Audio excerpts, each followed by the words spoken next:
Estimadas y estimados estudiantes secundarios, profesores y orientadores, tengan ustedes muy buenos días. Le damos una cordial bienvenida a nuestra charla El ser y no ser del proceso constituyente, implicancia en la participación de los jóvenes, organizada por la carrera de Administración Pública de la Universidad Autónoma de Chile como parte de nuestro ciclo de conferencias del área de admisión. Nuestra misión como universidad es la docencia y la investigación avanzada, para transmitir a nuestros futuros profesionales experiencias y conocimientos. Pues bien, hoy nos convoca un tema muy interesante y actual como es el proceso constituyente que viviremos este fin de semana.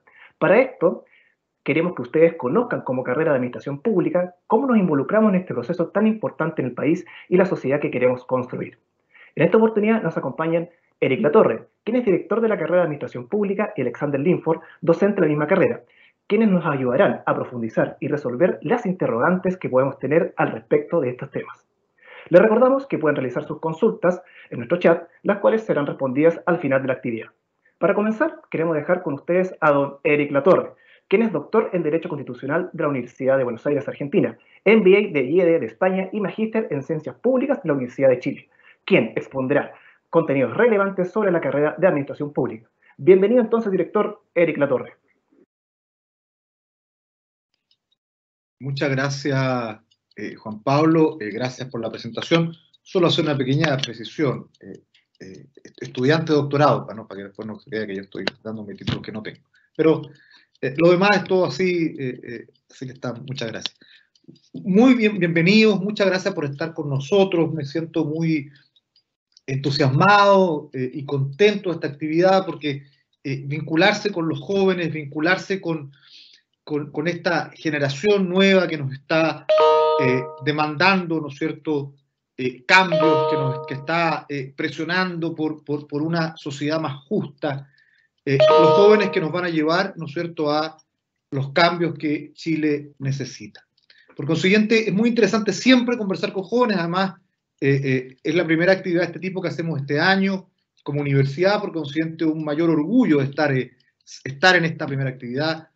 A los profesores también un gran saludo, una gran labor que cumplen, así que muy orgulloso de poder compartir con ustedes. Yo quisiera comentar primero dos cosas generales. Lo primero es que yo soy administrador público de la Universidad de Chile, y fíjense que yo cuando entré a estudiar el año 91 en Administración Pública, 91, hace nada, mi mamá me dijo, y mi abuela, conjunto con ella, pero mijito, usted que sacó tan buen puntaje en la prueba, va a estudiar esa carrera que no va a encontrar trabajo o va a ganar tan poco, que va a trabajar en el Estado. ¿Por qué no estudia leyes, como el profesor Linford que va a hablar después? Y yo no, yo estaba absolutamente enamorado de esta carrera que era relativamente nueva, además estaba cerrada, a los militares no les gustaba mucho esta carrera, así que la habían cerrado en la Chile, que era la única universidad que se dictaba. Se reabría, y yo estaba enamorado de este concepto de una carrera que me permitiera trabajar en el Estado, me permitiera generar cambio. Yo era un joven idealista que quería cambiar todo, y quería estudiar ciencia política, quería estudiar administración, quería estudiar derecho, quería estudiarlo todo. Entonces encontré en esta carrera un mix de todo. Y durante mucho tiempo yo iba a muchos lugares y me decían, ¿y qué estás estudiando? ¿Relaciones públicas? Y el lugar era humillante, ¿no? Uno se sentía muy ofendido. Pero yo decía, no importa, vamos a hacer. Y además nos decían, y me decían, además una carrera que no sirve para nada, porque el Estado, en el modelo de Fukuyama, donde planteaba el término la historia, con una historia ahora neoliberal instalada, donde el Estado prácticamente desaparecía. ¿Para qué estudiar administración pública si el Estado no va a existir más? El Estado tiene labores mínimas, menores. Y yo seguía perseverando y decía, hay ciertas funciones que solo el Estado puede cumplir y que debemos hacerlas más eficientes porque el Estado tiene que ser promotor y garante del bien común. Y fíjense que no me equivoqué. No me equivoqué porque, bueno, además que estoy muy contento de mi carrera profesional, me dio muy bien y nunca, mi abuelita, mi querida abuela falleció contenta porque me vio que me fue muy bien. Pero porque las necesidades públicas son infinitas y el Estado tiene roles literalmente infinitos. Y lo que ha ocurrido en el devenir de estos 30 años es que cada vez se va haciendo más evidente que el rol del Estado es tremendamente importante en una sociedad y que el mercado no resuelve ni de cerca un montón de necesidades públicas. Cuando un presidente por ahí dijo que la educación era un bien de consumo, algunos dijimos, el presidente está profundamente equivocado. Cuando entregamos al mercado la solución de materias como la educación, la salud, la previsión, el transporte público, etcétera, etcétera, la seguridad social, nos damos cuenta que el mercado responde para algunos, pocos, y no responde para muchos otros. Y hoy día, gracias en parte a los jóvenes, estamos en un escenario donde nos han dicho, basta, debemos repensar lo público, debemos repensar el modelo de desarrollo. Y en ese escenario, ¿quién tiene que tomar un rol aún más activo, aún más importante? El Estado. ¿Y quiénes son aquellos que van a tener y tienen y tenemos un rol privilegiado y activo en esa gestión del Estado? Somos los administradores públicos. ¿Y por qué? Porque la gestión pública tiene sustantivas diferencias con la gestión privada. Primero, porque tiene un objetivo final que es el bien común, cosa que no tiene la gestión privada. La gestión privada tiene un fin económico de rentabilidad, esencialmente, más allá, paréntesis, de que hoy día se habla también de la sustentabilidad con un modelo de desarrollo social, económico y ambiental, pero las empresas privadas en general tienen un foco económico. La gestión del Estado tiene complejidades diversas. Primero, políticas. O sea, los que trabajamos y hemos trabajado y seguimos asesorando al Estado, sabemos que debemos trabajar en un contexto político. Nos guste o no, estemos de acuerdo o no. Y hay que entender las lógicas de la dinámica política. Tiene una limitante legal muy importante. En materia privada tú puedes hacer todo aquello que no esté prohibido. En el ámbito público solo puedes hacer lo que está permitido. Por ende debes manejar muy bien la norma. Tiene condicionantes técnicos financieros muy particulares. La gestión financiera en lo público es muy distinta y mucho más compleja, por cierto, que la gestión en lo privado. Tiene condicionantes en materia de organización, porque el Estado es una gran estructura, muy compleja desde el punto de vista de su gestión, de su relación, de su vinculación. Pero además tiene una gran diferencia. Nosotros apuntamos al bien común, a la solución de problemas que nadie más puede, en muchos casos, quiere resolver. O sea, nadie, de un punto de vista de una mirada privada, economicista, se quiere hacer cargo de las personas más pobres de este país. Porque no son un negocio. Pero tenemos un deber moral, de apuntar y avanzar hacia hacernos cargo, no por una cuestión de filantropía, sino porque nuestra sociedad debe ser más justa, debe ser más igualitaria, debe promover efectivamente el bien común. Y el problema que tenemos es que un Chile que llegó a tener un per cápita de $25.000, para ponerlo en simple, a cada persona le debería haber tocado al mes más o menos $1,5 millones de pesos. Esa es la distribución del ingreso total de Chile. Sin embargo, en Chile la renta promedio son 500.000 pesos. La pensión promedio son 288.000 pesos. Alguien se está llevando mi parte.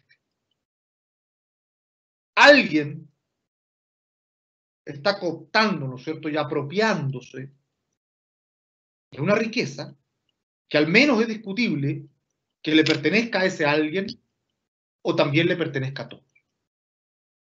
Y el Estado y su gestión debe promover esa igualdad, debe promover ese bien público, debe promover objetivos de desarrollo que sean para todos y no solo para algunos. Y en esa crisis estamos hoy día. Entonces voy a compartir la pantalla brevemente, porque yo soy más de hablar que de exponer PPT, pero vamos a hacerlo. Fíjense acá, ¿están viendo mi presentación o no? Que alguien me lo... Estamos viendo su pantalla, director. Ahora sí la estamos viendo. Perfecto. Entonces, rápidamente, ¿no es cierto? Decíamos, el administrador público es un profesional que está enfocado en la gestión de instituciones públicas. Instituciones que hoy día cada vez se hacen más importantes. Fíjense que estamos hablando de llevar todo el sistema de seguridad social de nuevo al Estado. Bueno, tiene que haber gente que se haga cargo, pero siempre, perdón, enfocados en el bien común. Eso es lo importante, el bien común. Nosotros estamos formados como administradores públicos para administrar por un bien para todos, no para algunos. Desarrollamos políticas públicas, atendemos necesidades de las personas, administramos recursos del Estado, asesoramos instituciones a nivel pública, nacional e internacional, hacemos docencia, entre otras cosas. El administrador público está preparado para un montón de ámbitos de desarrollo, donde trabajamos ministerios, subsecretarías, gobiernos regionales, municipios, fundaciones, instituciones públicas de nivel público y privado. Yo, por ejemplo, les cuento, yo en lo personal hice mi práctica profesional en el 95 en el Banco Interamericano de Desarrollo, al cual sigo vinculado hasta el día de hoy como asesor senior en materias de modernización del Estado. O sea, uno está preparado como administrador público para desarrollarse en un montón de ámbitos. ¿Por qué estudiar administración pública? Primero, por vocación de servicio público. Y esto, pongámoslo bien claro, muchachos. Para trabajar en el Estado hay que tener cierta vocación, porque te compras problemas, porque la gestión en el Estado es compleja, porque muchas veces somos incomprendidos, porque es difícil a veces traducir cómo se va a entender este bien común en función de satisfacer las necesidades de las personas. Pero nunca olvidemos, hay algo muy importante. Mi querido amigo y profesor Alexander Linford, que luego va a hablar, trabajó en materias de menores. Bueno, cuando el Estado literalmente privatizó la atención de menores en situación de desprotección social y literalmente, los centros de atención a menores son un desastre, dicho no por mí, por la Corte Suprema, por organismos internacionales, que se entregaron a una gestión privada. Y la pregunta es, ¿cómo es posible que el Estado renuncie a una cuestión tan importante como ella? Ahí lo que falta simplemente es visión y vocación. Y comprender que no es simplemente entregar la administración de un centro a un tercero privado, sino que debemos entender que estamos cuidando niños. ¿Se fijan? O sea, hay una cuestión súper importante de vocación, de búsqueda del bien común, porque nos interesa lo que pasa en la sociedad. ¿Se fijan? Y por eso que la carrera de administración pública es una carrera ecléctica, importante, pero que no es como estudiar una carrera con vocación puramente privada. ¿Ya? Es una carrera multidisciplinaria, nosotros tenemos, los formamos en el área de ciencia política, en áreas del derecho, en áreas de la gestión, en áreas de la psicología, en áreas de la investigación. O sea, abierta a un montón de ámbitos, ¿no es cierto?, de desarrollo. Algunos datos de la carrera de administración pública tiene un promedio de ingreso al primer año de trabajo de 1 millón de pesos aprox, y una remuneración al quinto año 1 millón, casi 600.000 pesos, una carrera que además está cada vez mejor remunerada, es una carrera que está dentro de las carreras bien remuneradas. Ahí tenemos un poco la progresión, ya lo comenté. ¿Y por qué la autónoma? Bueno, yo les hablé, yo estudié en la Chile, pero yo soy director de la Universidad Autónoma, con mucho orgullo. Nuestra carrera es una carrera relativamente nueva, pero que ya hemos ido instalando, ¿no es cierto?, fuertemente, con una importante presencia de prácticas en muchos servicios públicos que nos han valorado muy bien. Digo una lista rápida: varias municipalidades, Consejo de Defensa del Estado, Ministerio de Relaciones Exteriores, Ministerio de Medio Ambiente, Servicio Nacional de la Discapacidad, IPS y un largo etcétera de prácticas. Ya hemos ido trabajando muy bien. Tenemos 2 campus, en Providencia, que ustedes lo ven a la izquierda, y el Llano Subercazú, ¿no es cierto?, donde se dicta la carrera. En ambos campus se puede estudiar indistintamente. Yo dirijo ambas. Entregamos un título de licenciado en gestión pública y de administrador público. Dura 10 semestres. El 93 y ahora el 100% de profesores son magísteres y 35% son doctores. Tenemos más de 300 alumnos y hemos seguido creciendo, pero creciendo con moderación. O sea, una carrera que no tiene una cantidad de cupos muy grande, porque tampoco queremos saturar el mercado. O sea, entendemos que tenemos que administrarlo de manera responsable para poder ofrecer una cantidad de cupos que en general son, en cada jornada son de cerca de 50, para poder tener después una expectativa, ¿no es cierto?, de empleabilidad. Ahora, hasta ahora nos ha ido muy bien, siempre tenemos listas de espera, hay un gran interés, ¿no es cierto?, por estudiar la carrera, eso nos tiene muy contentos. Tenemos grupos de investigación, que no me voy a detener en esto, pero que tratamos de ir creando, ¿no es cierto?, opinión, través de estos grupos de investigación. Tenemos prácticas de estudio de segundo año. Este es un grupo de alumnos nuestros que hizo una práctica en la Seremi de Medio Ambiente, que les fue muy bien. Participamos en instancias internacionales. Aquí hay un grupo que participó esto fue en Buenos Aires el año 2019, cuando se podía viajar, por cierto. Alumnos nuestros fueron becados al Congreso Latinoamericano de Administración Pública, así que tratamos de promover mucho que los alumnos trabajen, no sé, que vayan al extranjero. Un servidor público nos dice una reflexión: creo que no hay una educación más alta con respecto a una carrera que el servicio público, que es una oportunidad para hacer una diferencia en la vida de la gente y mejorar el mundo. Una reflexión muy importante y muy linda que a nosotros nos mueve, ¿no es cierto? Nos mueve para poder trabajar con nuestros alumnos. Voy a dejar de compartir pantalla. Entonces, ya me pasó un poquito del tiempo que tenía asignado, pero quería comentarles esto, quería ojalá transmitir nuestro entusiasmo, nuestras ganas de formar, ¿no es cierto? Y en esa lógica, cuando nos plantearon esta idea de hablar con ustedes, nos pareció muy interesante y muy necesario, no solamente hablar como una cuestión puramente motivacional o mostrar lo que yo les mostraba en la presentación, sino también mostrar cómo un profesor nuestro puede exponer y puede mostrarnos los debates actuales, que son los debates que tenemos en la carrera. Hace un rato tuvimos un debate muy interesante en la carrera con un profesor de la Fundación Jaime Guzmán, que nos vino a dar su mirada sobre el proceso actual, lo cual tiene una mirada particular desde, ¿no es cierto?, la derecha, lo cual es importante tenerla, de todos los sectores la tenemos. En este caso, el profesor Linford va a hacer una gran reflexión, y eso es lo que nos mueve a nosotros: reflexionar, pensar y tener siempre la mirada al servicio público. Recuerden ustedes, y aquí termino, el sistema político chileno probablemente va a estar en cuestión, está en cuestión. ¿Seguimos siendo presidencialistas o no? O semipresidenciales. La estructura de la administración está en cuestión. ¿Hasta dónde el Estado sigue creciendo? El rol del Estado está en cuestión. ¿Hasta dónde el Estado toma más ámbitos de la gestión que hoy día no tiene? Como la seguridad social, más fuertemente. Como la gestión de menores, más fuertemente. Y cómo el Estado, de una vez por todas, se hace cargo de una serie de cuestiones que antes entregó al mercado. Ejemplo de ello es la educación superior, donde en un momento dado estaba totalmente entregada al mercado, había lucro en esa educación y donde finalmente el que tenía recursos estudiaba. Hoy día, después de luchas sociales, después de remirar el tema, tenemos una gratuidad en la educación superior que permite, además, en el caso de nuestra universidad, que un porcentaje cerca del 80% de nuestros alumnos estudia con gratuidad en nuestra universidad.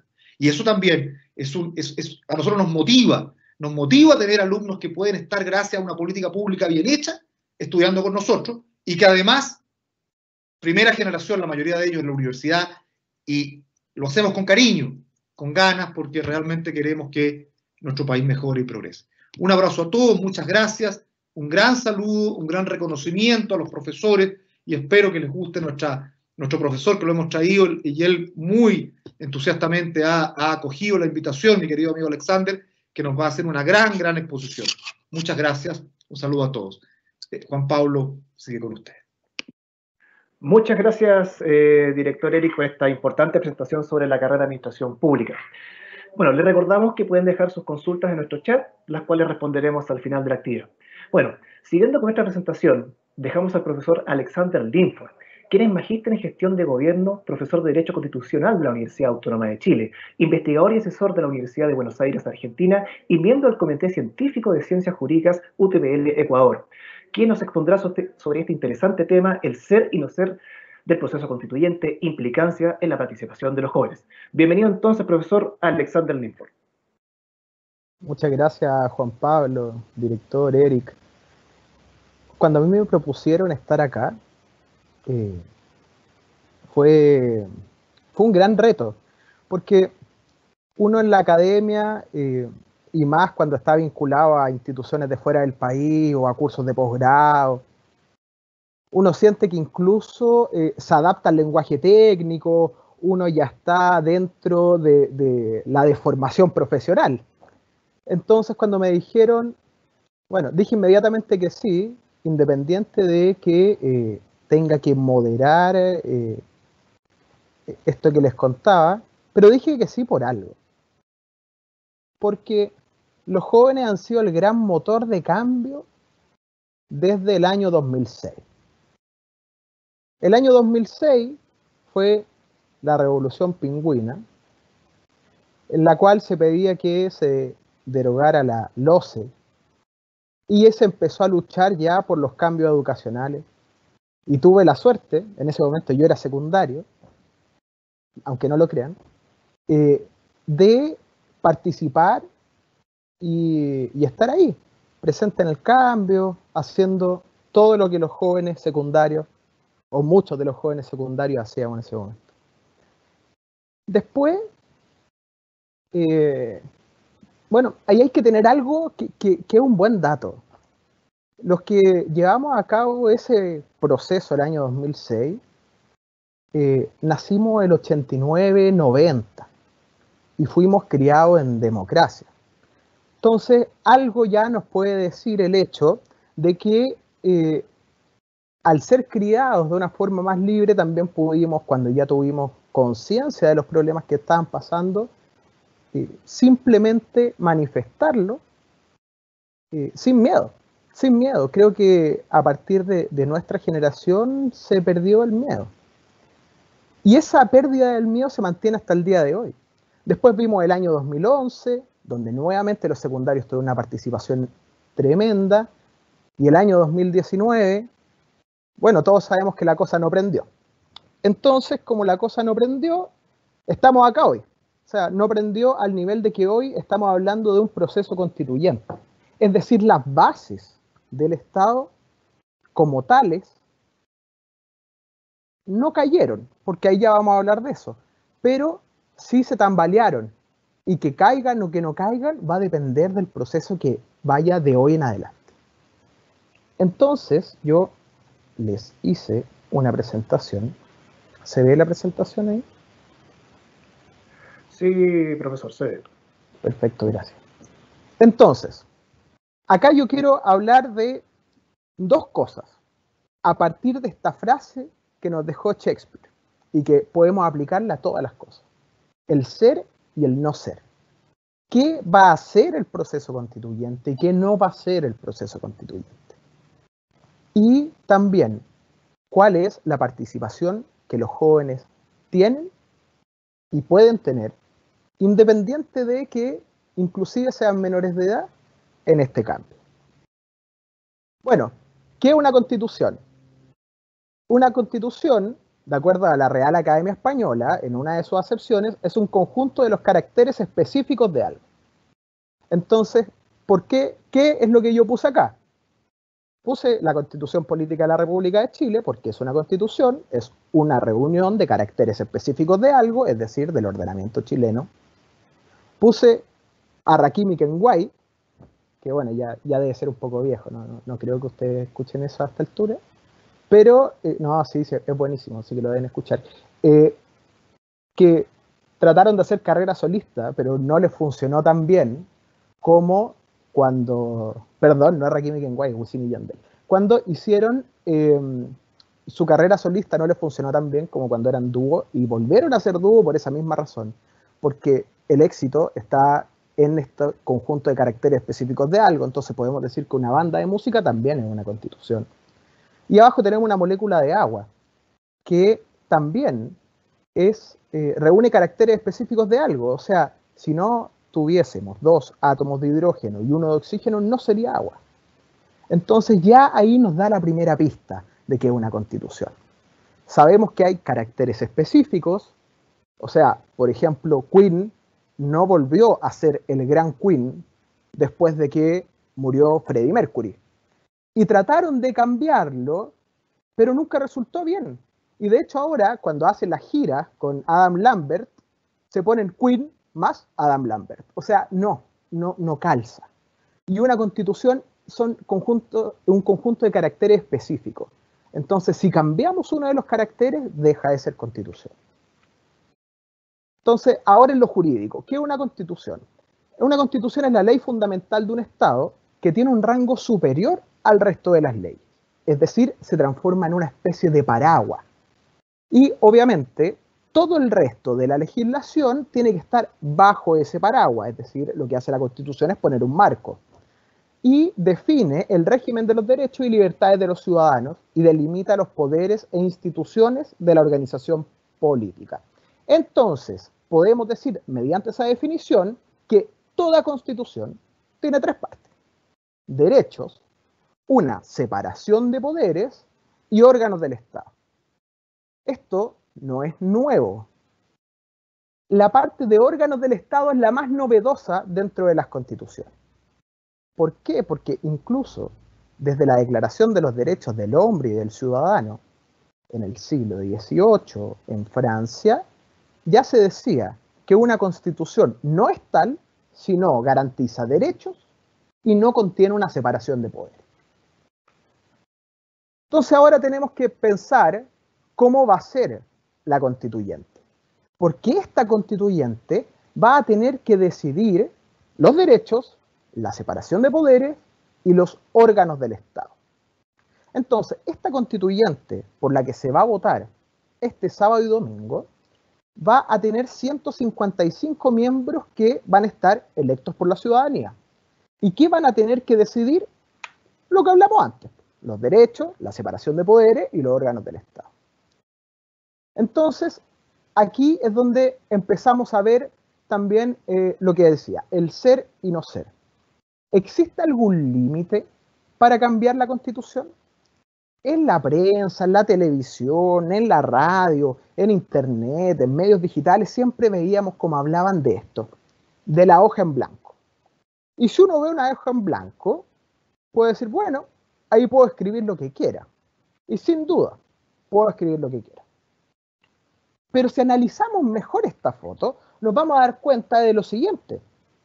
Efectivamente tiene límites. Y de hecho, todo tiene límites. O prácticamente todo tiene límites. ¿Y cuáles son los límites? El borde de la hoja. Obvio. Porque si pasamos y seguimos rayando en un determinado sentido, nos vamos a encontrar con la mesa. Y si rayamos la mesa, no queda escrito en el papel. Entonces, ¿cuáles son los límites de esta hoja que vamos a escribir? Porque, como dijimos, tiene límites. Entonces, acá nos vamos a donde dice la prensa: me dijiste que podría cambiar todo y todo tiene un límite. Entonces, si el todo tiene un límite, obviamente esto también va a tener límites. ¿Cuáles son los límites de la hoja? En la reforma constitucional que se hizo en el capítulo 15 para poder hacer estos cambios, se establecieron tres límites claros. Primero, el carácter de república. Segundo, los tratados internacionales ratificados y vigentes por Chile. Y tercero, las sentencias judiciales firmes y ejecutoriadas. ¿De qué se trata cada una? El carácter de república. Chile es una república. ¿Qué es una república? El jefe de Estado y el jefe de gobierno se va a ir renovando constantemente.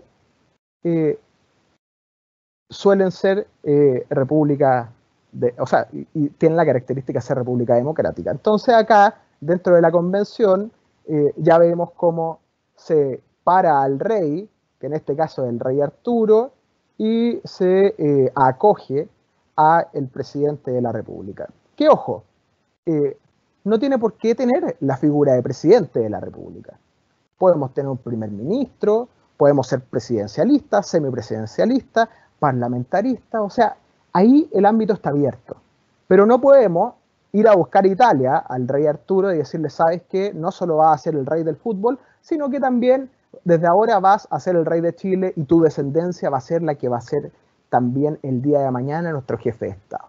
No se van a aceptar ni monarquías monarquías constitucionales como la de Inglaterra o el Reino Unido en realidad, ni tampoco, y menos aún, monarquía absoluta. Entonces, lo primero es eso: no se puede alterar el carácter de república. Aun cuando lo acordaran, no se puede. Segundo, las sentencias judiciales. ¿Por qué no se pueden afectar las sentencias judiciales? Porque los fallos judiciales o las sentencias judiciales tienen como característica que establecen derechos en base a la ley de ahora. ¿Cuál es el objetivo del derecho? Unos me podrán decir, bueno, el control social. Sin duda, el control social es un objetivo del derecho, pero también otro de los objetivos del derecho es dar seguridad jurídica.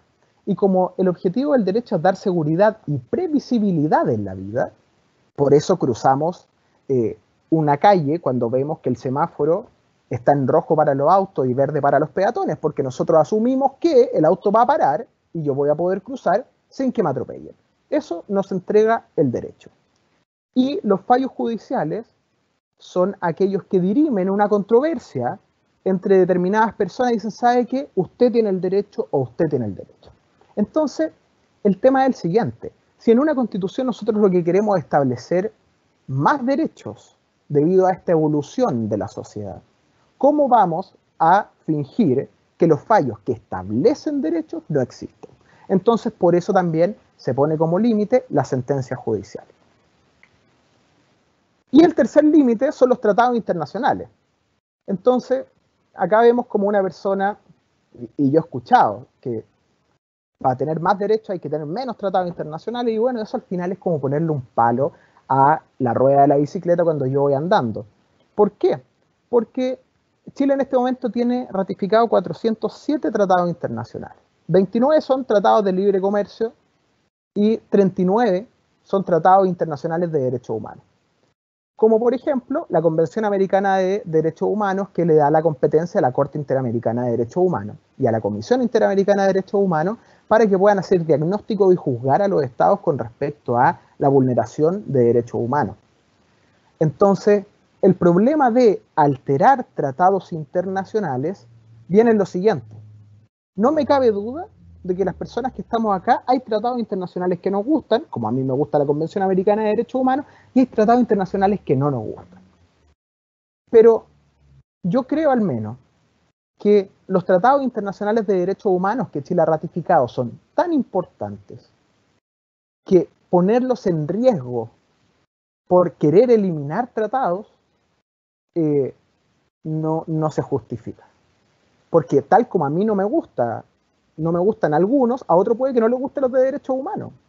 Entonces, bueno, varias veces hemos visto cuando se estaba viendo el juicio de La Haya, muchos decían, bueno, pero salgámonos de la jurisdicción de La Haya. ¿Y qué pasa si alguien dice, bueno, salgámonos de la jurisdicción de la Convención Interamericana? O una candidata el otro día decía que nos saliéramos de la ONU.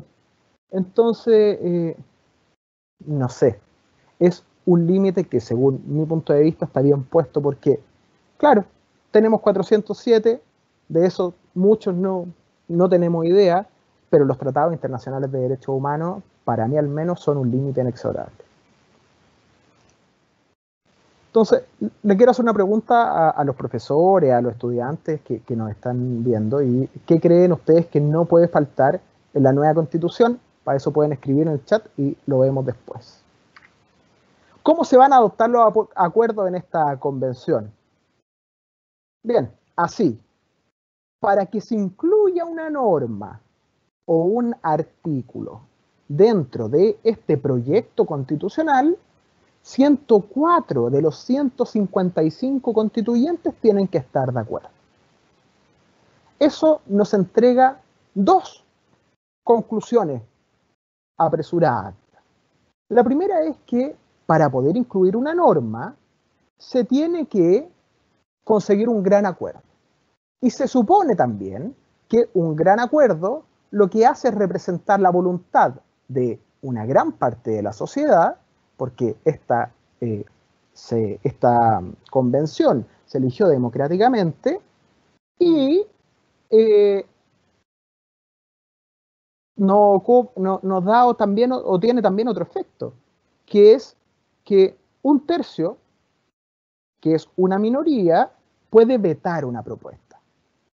Es decir, no, ¿sabéis qué? Esto no. Y ahí es donde viene el punto. Y yo siempre me he hecho esta pregunta y el director ya lo tengo aburrido con esto. ¿Cómo tiene que ser una convención constituyente o una asamblea constituyente? ¿Tiene que ser democrática en el aspecto de que las mayorías gobiernan o deciden con respeto a las minorías como es acá y el respeto se traslada a este veto de un tercio?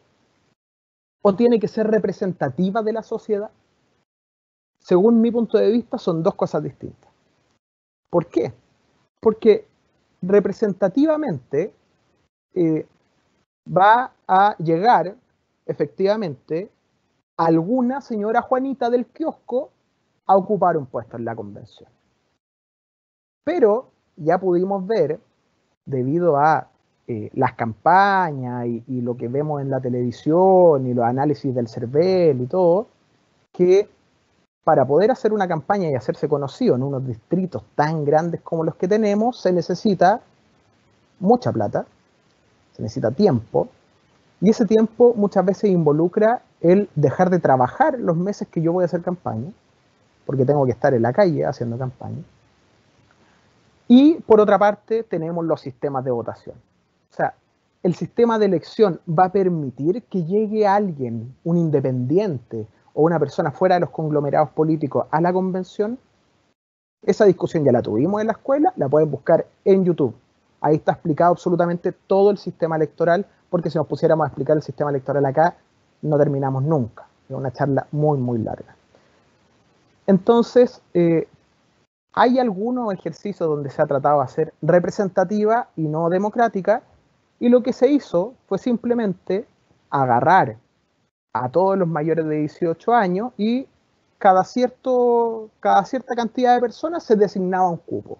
Y se le decía, señor, usted fue elegido para ser parte de la convención y quiere o no quiere, sí o no, y si decía que no, bueno, al que venía al lado de esa persona de acuerdo a este padrón.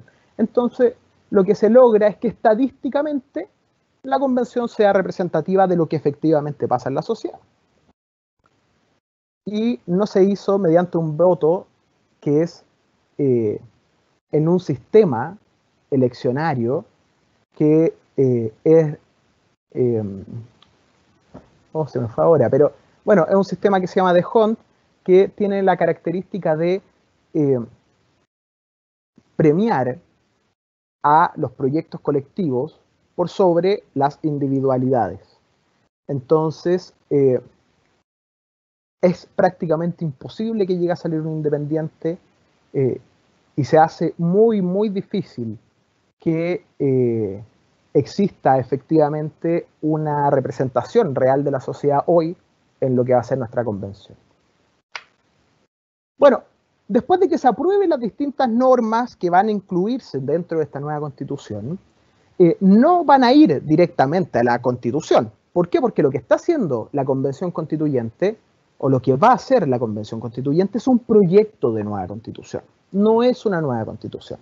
Lo que le va a otorgar a ese proyecto de nueva constitución el carácter de constitución es un plebiscito que se va a hacer durante el primer semestre del año 2020. No, como vamos, yo creo que el segundo. Y este plebiscito va a preguntar si aceptan o no aceptan el nuevo texto constitucional. Si gana que no, no se va a hacer otro proceso constituyente inmediatamente después, sino que va a seguir rigiendo la Constitución del 80. Pero si se aprueba, ahí, en ese momento, este proyecto se transforma en una nueva Constitución. A buenas y a primeras, todos, o la mayoría de la gente, o la gente que votó a apruebo en el plebiscito, diría, bueno, tenemos que tener una nueva Constitución. Pero no sabemos qué se va a escribir en la Constitución. Puede que lo que se escriba en la Constitución nos guste o no nos guste. O más que nos guste, que represente o no represente el país en el que queremos vivir. Porque no siempre el embarcarse dentro de un proyecto hace que el proyecto salga bien. Podemos poner toda nuestra energía, pero no sabemos qué va a salir de la convención. Entonces, por eso se entrega esta posibilidad. Señor, este es el proyecto que apareció de la convención. ¿Usted, señor o señora, quiere aprobar esto o prefiere quedarse con lo que había? Insisto, no sabemos qué va a salir de ahí. Y después de ese proceso, que es el plebiscito de salida, tendríamos o no tendríamos esta nueva constitución. Bueno, pongámonos en el caso contrafactual, no sabemos si va a pasar, que se aprueba esta nueva constitución. Y dentro de esta nueva constitución pueden haber efectivamente como dijimos, más o menos derechos de los que hay ahora, más o menos formas de cautelar esos derechos que hay ahora, se van a definir de alguna forma la separación de los poderes del Estado, con controles que se llaman peso y contrapeso. Vamos a ver que un poder del Estado no se inmiscuya en el otro, o puede que no sabemos qué va a pasar en este escrito, por eso es importante estar informado, y se van a determinar los órganos constitucionales. Dentro de la Constitución se ponen los órganos más importantes, como por ejemplo el Congreso, se pone el Poder Judicial, la Fuerza Armada, la Contraloría General de la República, el Banco Central, el Tribunal Constitucional, etc. El Servicio Electoral ahora también. Bueno. Pero ahora tenemos eso, no sabemos cuáles van a estar después. Por ejemplo, hoy en día está muy en boga el Tribunal Constitucional. Y mucha gente dice que quiere eliminar el Tribunal Constitucional. Pero yo me pregunto algo. Si nosotros estamos haciendo una nueva constitución y nos gusta esa constitución, nos representa esa constitución, ¿efectivamente queremos no tener un órgano que proteja esa constitución? O el problema, por ejemplo, es la forma de nombramiento de los ministros porque se ha transformado en un tribunal político. Y entonces ahí es donde tenemos que ir resolviendo esas dudas y ver después en el texto final si lo que salió nos gusta o no nos gusta. Bueno, ¿y quiénes van a ser los encargados de implantar, modificar, crear, administrar estos órganos públicos que se van a crear? En su mayoría, administradores públicos. Y por eso estamos acá. Yo soy abogado de formación y me he dedicado siempre al derecho público y al estudio. Y el derecho público, como bien dijo el director, es lo que pueden hacer los funcionarios públicos y cómo se puede regular el Estado. Entonces yo en mi vida profesional me dedico a asesorar a asociaciones de funcionarios del Estado y trabajamos codo a codo con los administradores públicos. Entonces por eso yo me siento muy, muy afín a esta carrera y valoro enormemente el trabajo que hacen. Un administrador público debe procurar lo siguiente al implantar los órganos. Debe procurar un buen funcionamiento de los órganos, debe propender por el respeto a los derechos humanos dentro de su servicio, tanto entre los funcionarios como en los administrados, actuar dentro del marco de la normativa legal, lograr la eficiencia del gasto público y por eso implementar esta nueva constitución depende en gran parte de los administradores públicos. Entonces, ¿qué puede hacer una persona que hoy en día es menor de 18 en el proceso constituyente? Primero, ya hicieron algo. Estamos discutiendo esto gracias a esos secundarios. Y segundo, primero, se pueden informar sobre el proceso, es muy importante. ¿Por qué? Porque el proceso de discusión y redacción va a ser público, por lo que se puede saber en todo momento qué es lo que se está discutiendo, cómo son las votaciones, qué normas se van a incorporar al texto final. También sirve para conversar y discutir con los constituyentes.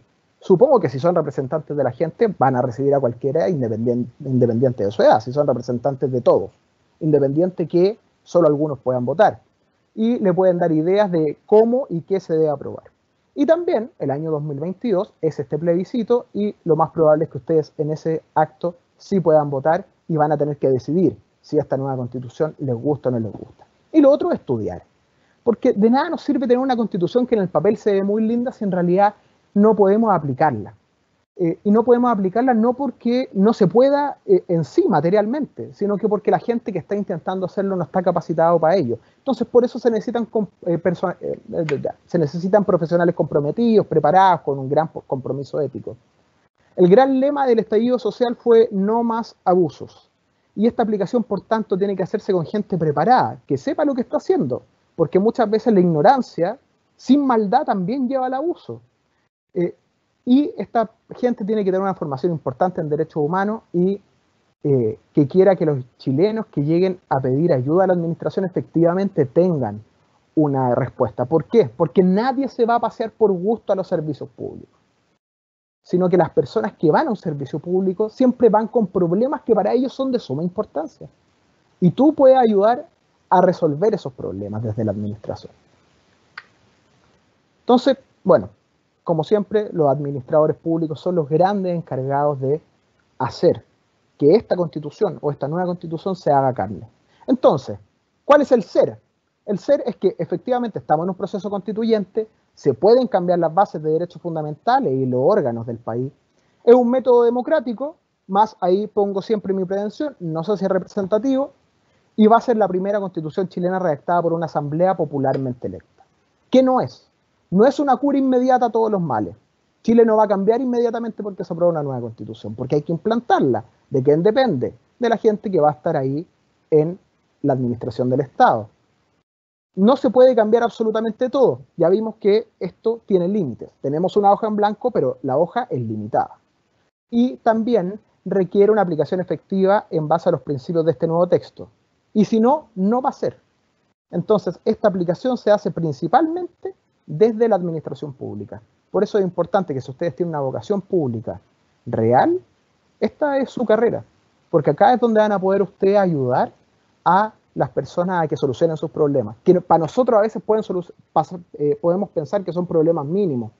Pero si esa persona está ahí y fue hasta el servicio público a hablar contigo, es porque verdaderamente está muy, muy afectada por lo que le está pasando. Muchas gracias y los esperamos. Los esperamos. Ahí está mi correo y mi Instagram. Pueden ahí ver y preguntarme cosas. Y si tienen alguna duda, podemos seguir hablando. Muchas gracias. Muchas gracias, profesor Alexandre, por esta interesante charla que usted nos ha dado el día de hoy. Profesor, mire, tenemos unas consultas también de nuestro público, nuestra audiencia. Sabina nos consulta y dice, ¿estamos realmente en un proceso de transición hacia una real democracia? Tremenda pregunta. Al tiro, partimos así. Mira, creo que cada país tiene una democracia distinta. Y creo que las democracias también van evolucionando. No podemos pensar en la democracia como la democracia griega que nos enseñan que se aplicaba en Atenas y que estudió Aristóteles, digamos. O sea, esa era una cosa que si uno la analiza, dicen, bueno, todos participaban, era una democracia directa, pero si después vemos quién era el todos, como dijimos, el todo también tiene límites, y quedaba afuera la mayoría de la población ateniense. Entonces, participaban todos los ciudadanos, pero no todos eran ciudadanos, y ahí está el gran problema. Entonces, yo creo que esto va a transformar la democracia. Ahora, a la real democracia, si la vemos desde una mirada ideal de esta democracia griega, ojalá no lleguemos a eso porque no es lo que queremos. O sea, tendríamos que volver a quitarle el voto a las mujeres, tendríamos que permitir que la gente que no es, no sé, que los artesanos no voten. O sea, no quiero volver a eso, al menos yo. Pero sí va a haber una evolución democrática si es que en esta nueva constitución se establecen nuevas bases democráticas. Si esa es la gracia, acá podemos discutir todo. Perfecto, profesor, muchas gracias. También tenemos otra consulta de Diana. Dice, ¿quién o qué órgano es el que controlará que se cumplan los límites en la Constitución? Buena pregunta. El mismo capítulo 15 de la Constitución actual, que va a regir hasta que entre en vigencia la otra, si es que entra en vigencia, establece un procedimiento de control que lo va a hacer un tribunal especial que va a estar compuesto por miembros de la Corte Suprema, el Tribunal Constitucional, y ellos van a ver que estos límites se cumplan. No van a meterse directamente en la discusión. Esta discusión, como siempre en un tribunal, la tiene que llevar alguien, porque ellos no actúan de oficio. Entonces alguien va a hacer un requerimiento y va a decir, ¿sabe qué? Están estableciendo una monarquía y dijimos que hay que... Y ahí ellos van a verificar que efectivamente se esté cumpliendo o no se esté cumpliendo, y esa norma se va a incluir o no se va a incluir. Pero los límites en realidad son bien chiquititos y la mayoría de las cosas se van a poder discutir. Perfecto, profesor, muchas gracias. También hay otra consulta aquí de Scarlett que dice, ¿deberían existir más organismos de contrapeso aparte del Banco Central o Contraloría? Mira, el Banco Central y la Contraloría en realidad no son organismos de contrapeso, sino que la Contraloría General de la República es un organismo de control. ¿Y qué controla? Controla que lo que hace la administración del Estado sea legal y controla también las cuentas de la administración del Estado. Entonces, Los pesos y contrapesos, para que se entienda bien, son atribuciones que lo que hacen es evitar que uno de los poderes del Estado tenga un poder absoluto o pueda pasar por encima de los otros poderes. Por ejemplo, para poder nombrar a un ministro de la Corte Suprema, lo que se hace es lo siguiente. Se dice, a ver, no puede pasar que la Corte Suprema, como máximo órgano del Poder Judicial, se nombre a sí mismo y no sepamos qué se está nombrando y cómo se está nombrando. Entonces, la Corte Suprema lo que hace es proponer a 5, el presidente de la República elige a 1, pero para poder tomar esa decisión, tiene que someter esa decisión al Congreso, al Senado. Y el Senado va a decidir si esa candidatura es viable o no viable, y después la Corte Suprema lo nombra. Es decir, ¿qué vimos? Que en una decisión importante pudo participar el Poder Judicial, el Poder Ejecutivo y el Poder Legislativo. Ahora, si te refieres si tienen que haber más órganos de control, yo específicamente creo que los órganos de control, tanto que son, en el fondo, la Contraloría y los tribunales de justicia, son buenos órganos. La Contraloría ha tenido un buen funcionamiento y si bien yo creo que hay que reformar algunas cosas, tampoco yo pondría más órganos de control dentro de la Constitución. Perfecto, profesor, muchas gracias. Aquí una persona también nos dice lo siguiente, una consulta. Norberto Bobbio, jurista y filósofo italiano, sostenía los llamados mínimos civilizatorios, es decir, que para que una democracia funcione bien, deben existir estos mínimos que permiten que en algo los ciudadanos seamos todos iguales. ¿Cuáles crees que deberían ser estos mínimos civilizatorios en la nueva Constitución? Quizás de aquí nuestra élite determinó estos mínimos comunes. Oye, muy buena pregunta, me gusta mucho Norberto Bobbio, pero antes de contestar, voy a contestar, pero quiero hacer una precisión. Norberto Bobbio tiene una característica, es un estudioso, un maestro del derecho, tanto de la filosofía del derecho como del derecho constitucional, italiano, criado dentro de, al principio, digamos, del Reino de Italia y después de la República Italiana, que es una república parlamentarista, que tiene una forma democrática distinta a la que tenemos nosotros. Por eso yo hablaba de esto de mejorar o no mejorar la democracia. Cuando Winston Churchill dijo, la democracia no es un buen sistema, pero no se ha inventado uno mejor, él estaba hablando de una monarquía constitucional que era democrática. Entonces, por eso siempre llamo como a tener ojo. Pero sí, hay que tener mínimos. Y esos mínimos hoy se llaman derechos fundamentales. Los derechos fundamentales es lo que limita el poder del Estado hacia, digamos, la ciudadanía. Y creo que efectivamente hoy en día se tienen que establecer derechos sociales que en la Constitución del 80 no fueron establecidos. Ahora, ¿por qué no fueron establecidos? No es que no hayan sido establecidos por mala onda. En ese momento existía una gran discusión acerca de la financiación de los derechos fundamentales, no solo acá en Chile, sino que en el mundo completo. Y existían estas dos doctrinas y bueno, ellos tomaron una, de que efectivamente podían garantizarse o que no podían garantizarse y ellos tuvieron que tomar la decisión, que puede ser acertada o no. Pero hoy los mínimos comunes, siempre, la dignidad, la igualdad ante la ley, y después viene esos dos como límites centrales, o sea, y después viene efectivamente el tema de los derechos sociales, civiles y políticos, que son los límites o los mínimos comunes que tiene que tener cada una de las personas. Hoy tenemos una gama de derechos que es bastante amplia, pero sin duda faltan sí o sí el tema de los derechos sociales que, aun cuando hay algunos escritos como el derecho a la educación o el derecho a la salud, no hay ninguna forma de poder resguardarlos porque no hay acciones que los protejan. Entonces, lo que hoy está escrito en realidad puede que ahí lo veamos, pueden decirme, oye, pero es que aquí en la Constitución, en el artículo 19 dice derecho a la educación. Sí, pero ¿cómo lo protegemos? No hay forma de protegerlo hoy. Entonces no existe, es letra muerta. Entonces, tenemos mínimos hoy democráticos y también el día de mañana necesitamos establecer también estos derechos sociales y mantener los derechos civiles y políticos propios de la democracia. Perfecto, profesor. Mire, aquí también Diana nos consulta, dice, la idea de crear una nueva constitución es mejorarla y hacerla justa gracias a los ciudadanos que representarían realmente al pueblo. Sin embargo, actualmente es muy poca la información de cada candidato. Se tiene que rebuscar la información para revisar lo negativo y positivo.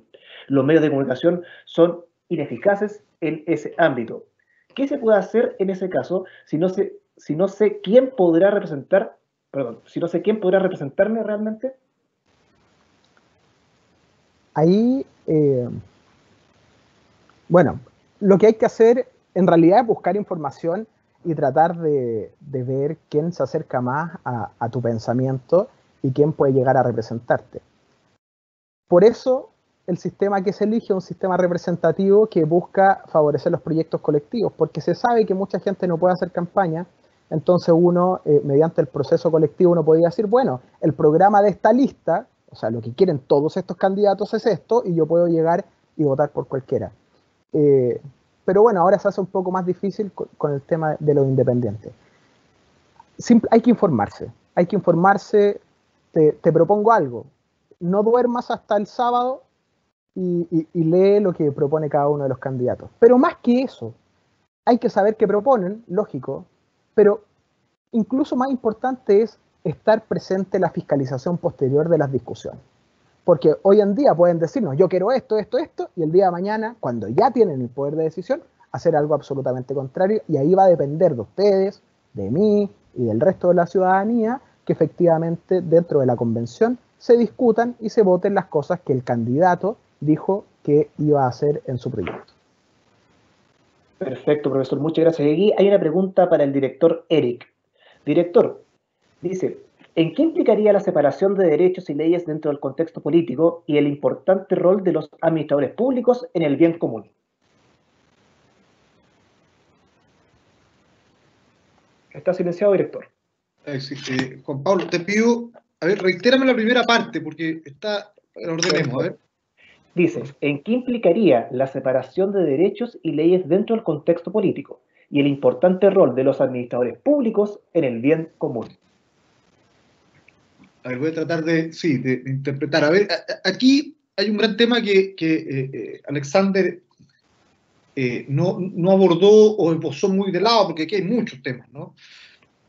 Fíjense que un gran punto de discusión son los derechos, obviamente, que están muy en discusión, pero el segundo punto son las garantías. Y las garantías tienen que ver cómo se instalan en la propia Constitución o cómo después se bajan en la ley. De ahí me engancho un poco la pregunta.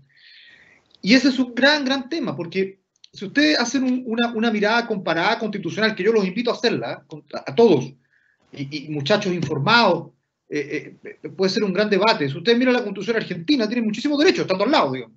En materia laboral, por ejemplo, tiene muchos más derechos que la nuestra. Si miramos la ecuatoriana, tiene, ahí Alexander, ayúdame, es prodigiosa en derechos, ¿no es cierto?